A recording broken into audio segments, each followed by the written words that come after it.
Right breaking news చూస్తున్నాం. Vizianagaram ISIS ఉగ్ర కుట్ర కేసులో ఎన్ఐఏ అధికారులు మరో వ్యక్తిని అరెస్ట్ చేశారు. మరో కీలక సూత్రధారిని అరెస్ట్ చేసినట్లుగా ప్రకటించారు. వారు బీహార్కు చెందిన ఆరిఫ్ హుస్సేన్ అలియాస్ అబూ తలీబ్ ఢిల్లీ విమానాశ్రయంలో దొరికిపోయాడు. దేశం విడిచి పారిపోయేందుకు ప్రయత్నిస్తుండగా అధికారులు వెంబడించి అదుపులోకి తీసుకున్నారు.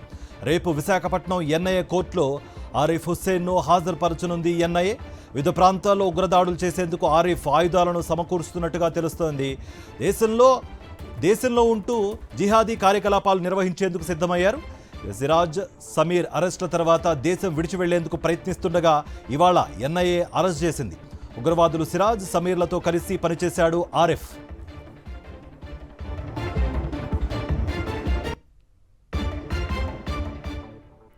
ఇదే అంశానికి సంబంధించి మరింత సమాచారం మా ప్రతినిధి అమర్ అందిస్తారు. అమర్, ఆరిఫ్ నుంచి ఎటువంటి సమాచారం ఏమైనా లభించిందా? ఎన్ఐఏ అధికారులు ఏం చెప్తున్నారు? మీ దగ్గర ఎటువంటి సమాచారం ఉంది?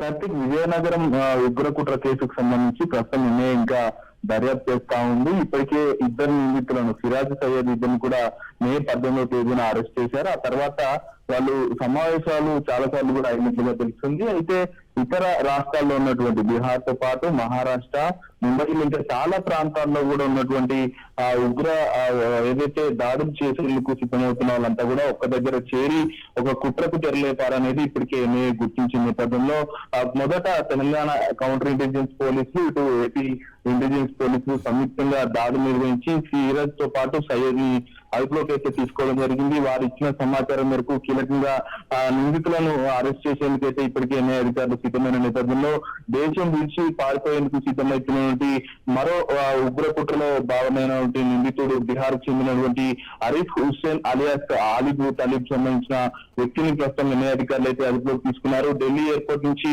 ఇతర దేశాలకు పారిపోతుండగా ఎన్ఐఏ అధికారులు అదుపులోకి తీసుకున్నారు. రేపు విశాఖపట్నంలోని ఎన్ఐఏ కోర్టుకు తీసుకొస్తారు. ఆ తర్వాత ఆరిఫ్ హుస్సేన్ హాజరుపరిచిన తర్వాత ఆరిఫ్ హుస్సేన్ పాత్ర ఎంత మేరకు ఉంది, సయ్యద్ సిరాజ్ ఇద్దరు కలిసి మొత్తం ఎంతమందిని గ్యాంగ్ గా చేర్చారు, వాళ్ళన్ని సమావేశాలు కావచ్చు, ఇవన్నీ కూడా ఎన్ఐఏ ఇప్పటికే గుర్తించిన నేపథ్యంలో వివిధ ప్రాంతాల్లో వివిధ రాష్ట్రాలకు చెందిన వ్యక్తులందరూ కూడా ఒక గ్రూప్ గా చేరి ఉగ్ర దాడులు చేసేందుకు ఒక ఆయుధాలు కూడా సమకూర్చున్నట్టుగా ఇప్పటికే ఆరిఫ్ ఇవన్నీ కూడా సమకూర్చినట్లుగా కీలక ఆధారాలు కూడా ఎన్ఐఏ దగ్గర సేకరించిన నేపథ్యంలో ప్రస్తుతం దేశంలో ఉంటే మొత్తం జిహాదీ కార్యక్రమాలన్నింటి కూడా వీటన్నిటి కూడా సిద్ధమయ్యారు. ఆరిఫ్ నేతృత్వంలోనే జరిగాయనేది ఇప్పటికే సిరాజ్ తో పాటు సయ్యద్ సమీర్ ఇద్దరు కూడా కన్ఫెషన్ కూడా ఇచ్చారు. వారి కన్ఫెషన్ ఆధారంగా ప్రస్తుతం ఇవాళ కొద్దిసేపటి క్రితమే అదుపులోకి అయితే తీసుకున్నారు. రేపు విశాఖపట్నం ఎన్ఐఏ కోర్టులో మాత్రం అతన్ని హాజరుపరచనున్నారు. అయితే ఉగ్ర కుట్ర కేసుకు సంబంధించి ఇప్పటికే 20 మందికి పైగా సమావేశమైనట్లు ఇటు ఆన్లైన్ వేదికగా ఇటు